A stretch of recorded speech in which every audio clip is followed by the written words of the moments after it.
شروع اللہ کا نام لے کر جو بڑا مہربان نہایت رحم والا ہے۔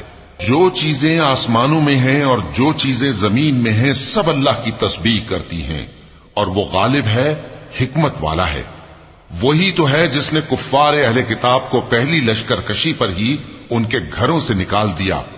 مسلمانوں، تمہارے خیال میں بھی نہ تھا کہ وہ نکل جائیں گے، اور وہ لوگ یہ سمجھے ہوئے تھے کہ ان کے قلعے ان کو اللہ کے عذاب سے بچا لیں گے، مگر اللہ نے ان کو وہاں سے آ لیا جہاں سے ان کو گمان بھی نہ تھا، اور اس نے ان کے دلوں میں دہشت ڈال دی کہ اپنے گھروں کو خود اپنے ہاتھوں اور مومنوں کے ہاتھوں سے اجاڑنے لگے۔ تو اے بصیرت کی آنکھیں رکھنے والو، عبرت حاصل کرو۔ اور اگر اللہ نے ان کے بارے میں جلا وطن کرنا نہ لکھ رکھا ہوتا تو ان کو دنیا میں بھی عذاب دے دیتا، اور آخرت میں تو ان کے لیے آگ کا عذاب تیار ہے ہی۔ یہ اس لیے کہ انہوں نے اللہ اور اس کے رسول صلی اللہ علیہ وآلہ وسلم کی مخالفت کی، اور جو شخص اللہ کی مخالفت کرے تو اللہ اسے سخت عذاب دینے والا ہے۔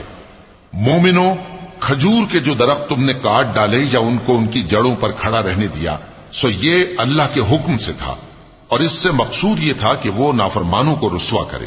اور اے مسلمانوں، جو مال اللہ نے اپنے پیغمبر کو ان لوگوں سے جنگ کے بغیر دلوایا ہے، اس میں تمہارا کچھ حق نہیں، کیونکہ اس کے لیے نہ تم نے گھوڑے دوڑائے نہ اونٹ، لیکن اللہ اپنے پیغمبروں کو جن پر چاہتا ہے غالب کر دیتا ہے، اور اللہ ہر چیز پر قادر ہے۔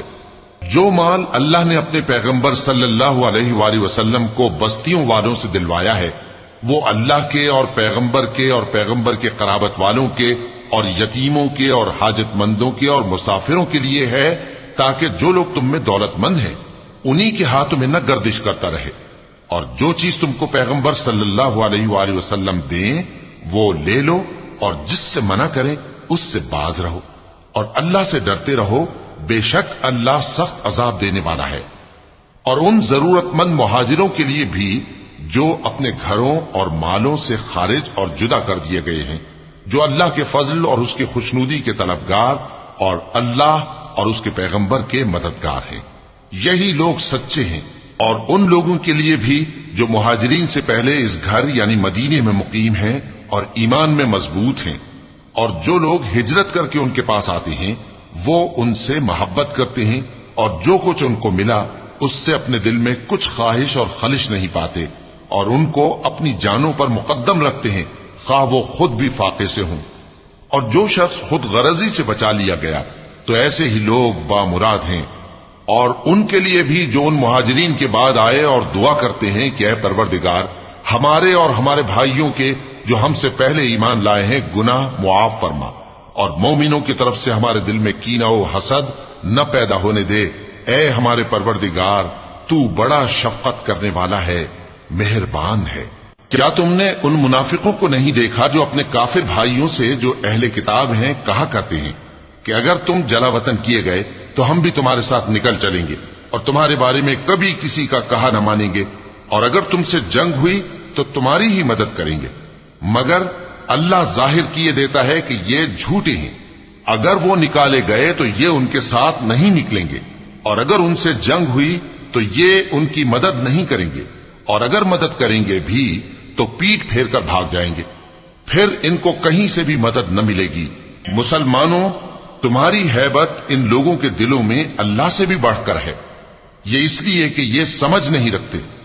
یہ سب جمع ہو کر بھی تم سے نہیں لڑ سکیں گے، مگر بستیوں کے قلعوں میں پناہ لے کر یا دیواروں کی اوٹ سے۔ ان کے آپس میں بھی بڑی لڑائی رہتی ہے، تم خیال کرتے ہو کہ یہ اکٹھے ہیں، حالانکہ ان کے دل پھٹے ہوئے ہیں۔ یہ اس لیے کہ یہ بے عقل لوگ ہیں۔ ان کا حال ان لوگوں کا سا ہے جو ان سے کچھ ہی پیشتر اپنے کرتوت کی سزا کا مزہ چکھ چکے ہیں، اور ان کے لیے دکھ دینے والا عذاب تیار ہے۔ منافقوں کی مثال شیطان کسی ہے کہ انسان سے کہتا رہا کہ کافر ہو جا، پھر جب وہ کافر ہو گیا تو کہنے لگا کہ مجھے تجھ سے کچھ سروکار نہیں، مجھ کو تو اللہ رب العالمین سے ڈر لگتا ہے۔ تو دونوں کا انجام یہ ہوا کہ دونوں دوزخ میں جائیں گے، ہمیشہ اس میں رہیں گے، اور بے انصافوں کی یہی سزا ہے۔ اے ایمان والو، اللہ سے ڈرتے رہو، اور ہر شخص کو دیکھنا چاہیے کہ اس نے کل یعنی آخرت کے لیے کیا سامان بھیجا ہے، اور ہم پھر کہتے ہیں کہ اللہ سے ڈرتے رہو، بے شک اللہ تمہارے سب اعمال سے خبردار ہے۔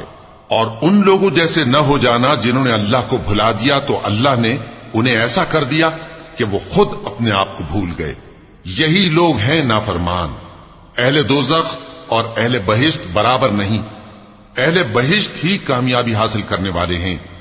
اگر ہم یہ قرآن کسی پہاڑ پر نازل کرتے تو تم اس کو دیکھتے کہ اللہ کے خوف سے دبا اور پھٹا جاتا ہے۔ اور یہ مثالیں ہم لوگوں کے لیے بیان کرتے ہیں تاکہ وہ غور کریں۔ وہی اللہ ہے جس کے سوا کوئی معبود نہیں، پوشیدہ اور ظاہر کا جاننے والا، وہ بڑا مہربان ہے، نہایت رحم والا ہے۔ وہی اللہ ہے جس کے سوا کوئی عبادت کے لائق نہیں، بادشاہ حقیقی، ہر عیب سے پاک، سلامتی دینے والا، امن دینے والا، نگہبان، غالب، زبردست، بڑائی والا۔ اللہ مشرکوں کے شرک سے پاک ہے۔ وہی اللہ تمام مخلوقات کا خالق، ایجاد و اختراع کرنے والا، صورتیں بنانے والا، اس کے سب اچھے سے اچھے نام ہیں۔